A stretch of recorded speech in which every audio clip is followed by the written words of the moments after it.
नमस्कार प्यारे दोस्तों, आप कैसे हैं? आप कुशल मंगल होगे, इसी कामना के साथ बढ़ते हैं आज की कार्यक्रम की ओर। मैं आरजे उद्धव आप सभी का स्वागत करता हूँ आज के daily current affairs quiz Hindi भाषा के कार्यक्रम में। चलिए बढ़ते हैं आज के सवाल जवाब की ओर। आज का पहला सवाल है, IQ एयर की वार्षिक विश्व वायु गुणवत्ता रिपोर्ट के अनुसार सबसे खराब वायु गुणवत्तांक वाले देशों में भारत की रैंक क्या है? इसका सही उत्तर है स्विस वायु गुणवत्ता प्रौद्योगिकी कंपनी IQ एयर द्वारा जारी वार्षिक विश्व वायु गुणवत्ता रिपोर्ट के अनुसार भारत के सबसे खराब वायु गुणवत्ता सूचकांक वाले देशों की सूची में 8वें स्थान पर है और मध्य और दक्षिण एशिया के 15 सबसे प्रदूषित शहरों में से 12 भारत में है। बढ़ते हैं अगले सवाल की ओर। भारत में लड़ाकू विमान विंग के निर्माण के लिए निम्नलिखित में से किस कंपनी ने लॉकहीड मार्टिन कॉरपोरेशन के साथ एक समझौता ज्ञापन पर हस्ताक्षर किए हैं? इसका सही उत्तर है टाटा समूह ने भारत में लड़ाकू विमान विंग के उत्पादन के लिए लॉकहीड मार्टिन के साथ एक नए समझौते पर ज्ञापन पर हस्ताक्षर किए हैं। समझौता ज्ञापन में अतिरिक्त जहाजों के विकल्प के साथ 29 लड़ाकू विंग जहाजों के उत्पादन का उल्लेख किया गया है। इसकी डिलीवरी 2025 में शुरू होगी। बढ़ते हैं अगले सवाल की ओर। निम्नलिखित में से किसे टेक महिंद्रा लिमिटेड के MD और CEO के रूप में नियुक्त किया गया था?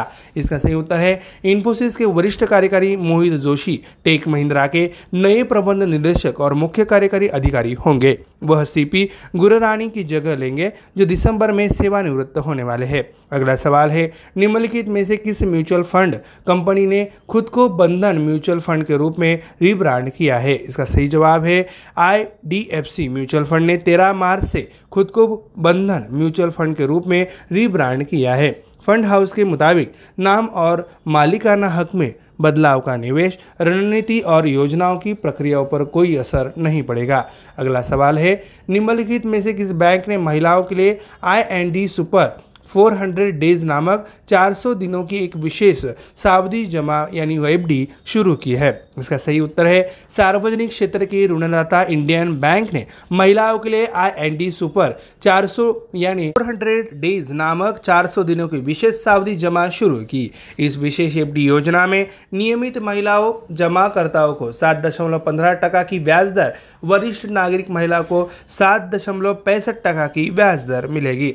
अगला सवाल है, निम्नलिखित में से किस शहर में शंघाई सहयोग संगठन के पर्यटन मंत्रियों की बैठक आयोजित की गई थी? सही उत्तर है भारत ने 17 से 18 मार्च 2023 की यानी वाराणसी में शंघाई सहयोग संगठन के पर्यटन मंत्रियों की बैठक का आयोजन किया है, जिसे SCO की पहली सांस्कृतिक राजधानी के रूप में नामित किया गया है। भारत SCO का वर्तमान अध्यक्ष है। अगला सवाल है, G20 फूल महोत्सव निम्नलिखित में से किस शहर में आयोजित किया गया था? सही उत्तर है नई दिल्ली के कैनॉट प्लेस के सेंट्रल पार्क में 2 दिवसीय फूल महोत्सव आयोजित किया गया, जिसमें कई G20 देशों की भागीदारी देखी गई। फूल महोत्सव का उद्घाटन केंद्रीय श्रम एवं रोजगार मंत्री भूपेंद्र यादव ने किया था। अगले सवाल की ओर। निम्नलिखित में से किसे सतलुज जल विद्युत निगम के स्वतंत्र निदेशक के रूप में नियुक्त किया गया था? इसका सही उत्तर है राज्य के स्वामित्व वाली बिजली उत्पादक सतलुज जल विद्युत निगम लिमिटेड ने कहा कि बिजली मंत्रालय के शशिकांत जगन्नाथ वानी को 13 मार्च 2023 से 3 साल की अवधि के लिए या अगले आदेश तक जो भी हो उससे पहले कंपनी का स्वतंत्र निदेशक नियुक्त किया है।